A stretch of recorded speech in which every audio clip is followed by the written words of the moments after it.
Tribuners, cuaca ekstrim di Buru Maluku sebabkan sejumlah baliho calon bupati roboh. Sejumlah baliho calon bupati dan wakil bupati di Kabupaten Buru roboh dan sobek Selasa 23 Juli 2024. Robohnya baliho tersebut pasca diterpa angin kencang dan hujan deras yang mengguyur Buru dalam beberapa pekan terakhir. Pantauan Tribunambon.com, ada beberapa titik di Kota Namlea dengan baliho yang rusak. Di antaranya adalah baliho calon wakil bupati dari Partai Golkar, Gadis Umasugi, yang berlokasi di Tugutani. Kemudian baliho tersebut mengalami sobek parah hingga hampir terlepas sepenuhnya dari ikatan. Potongan baliho yang sobek tampak bergelayutan dan terombang-ambing ditiup angin.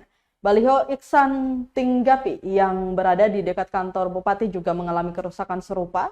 Baliho ini tidak hanya sobek tetapi juga roboh akibat tiupan angin yang sangat kuat. Selain itu, Tribuners, baliho Aksis Hentihu turut menjadi korban cuaca buruk ini. Baliho yang berada di persimpangan jalan utama tersebut mengalami sobek besar di bagian tengah.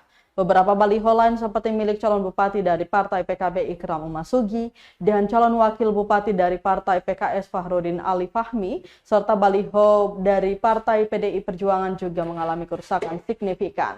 Sobekan-sobekan besar terlihat jelas menunjukkan betapa kuatnya angin yang menerjang.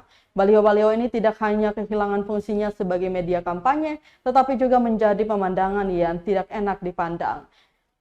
Ali Murdin, salah satu warga Namlea, menanyakan pemandangan baliho yang rusak dan dibiarkan begitu saja. Menurutnya, keberadaan baliho yang rusak ini mencerminkan kurangnya perhatian dan tanggung jawab dari para pendukung calon terhadap lingkungan kota.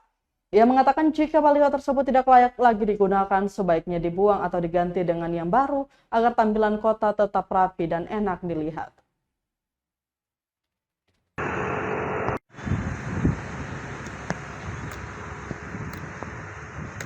Download Tribun X sekarang, menghadirkan lokal menjadi Indonesia.